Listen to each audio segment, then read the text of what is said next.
Halo Smart Parents, jumpa lagi di channel saya Dr. Drew, spesialis kandungan, di mana kita bisa ngobrol santai bermanfaat mengenai kesehatan kehamilan dan juga kandungan. Pada kesempatan video kali ini, saya akan menjelaskan mengenai satu penyakit pada otak yang seringkali menimbulkan keluhan haid yang tidak lancar dan juga keluhan pada payudara. Penyakitnya bernama prolaktinoma. Yuk kita simak sama-sama.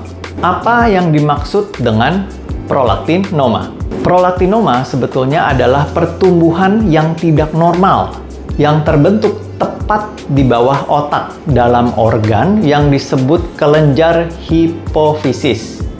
Pertumbuhan ini dapat menyebabkan gejala, contohnya seperti tidak haid atau tidak datang bulan pada wanita atau gairah seksual yang rendah pada pria. Beberapa sel dalam kelenjar hipofisis ini membuat hormon yang disebut hormon prolaktin. Prolaktinoma ini terbentuk ketika sel-sel ini berubah menjadi sel-sel yang tidak normal dan tumbuh di luar kendali. Ketika hal ini terjadi, biasanya kadar prolaktin tubuh itu dapat menjadi terlalu tinggi. Prolaktinoma dapat menyebabkan gejala dalam dua cara biasanya, di mana gejala dapat terjadi ketika seseorang memiliki terlalu banyak prolaktin dalam tubuhnya, di mana hal ini membuat kadar hormon lainnya itu tidak seimbang. Dan prolaktinoma tumbuh dan menekan bagian terdekat dalam kepala. Contohnya seperti syaraf yang berjalan dari mata ke otak. Selain itu, prolaktinoma dapat tumbuh pada pria dan juga wanita. Kondisi ini paling sering terjadi pada wanita yang berusia di bawah 50 tahun. Tapi kabar baiknya nih Smart Parents, kondisi prolaktinoma adalah jenis tumor jinak. Artinya prolaktinoma bukanlah kanker. Apa saja sih gejala-gejala dari kondisi prolaktinoma?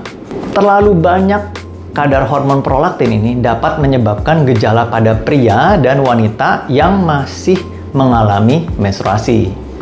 Contohnya, gejala-gejala tersebut nih dapat meliputi beberapa hal. Yang pertama, biasanya tidak mendapatkan haid setiap bulan atau menstruasi, atau bisa juga menstruasi yang tidak teratur. Kedua, keluarnya air susu dari payudara pada wanita. Yang ketiga, energi yang rendah atau gairah seksual yang rendah dan kesulitan ereksi pada pria. Keempat, bisa terjadi peningkatan ukuran payudara dan nyeri payudara pada pasien pria. Kelima, dapat terjadi kesulitan memulai kehamilan, bisa pada pria dan wanita. Keenam, bisa terjadi keropos pada tulang pada pria dan wanita, di mana hal ini membutuhkan waktu beberapa tahun untuk terjadi. Yang ketujuh adalah ketika prolaktinoma ini tumbuh cukup besar dan menekan bagian di dekatnya, maka dapat menyebabkan gejala-gejala lainnya. Gejala-gejala lainnya ini yang dapat meliputi masalah penglihatan, Smart Parents, sakit kepala, penurunan kadar hormon lain yang dibuat di dalam kelenjar hipofisis. Apakah ada pemeriksaan untuk mencari tahu prolaktinoma? Sebetulnya ada dua pemeriksaan penting nih Smart Parents. Pertama adalah tes darah untuk mengukur tingkat prolaktin dalam tubuh Anda. Dan yang kedua adalah tes pencitraan kelenjar hipofisis yang disebut MRI. Di mana ini adalah tes pencitraan membuat gambar bagian dalam tubuh.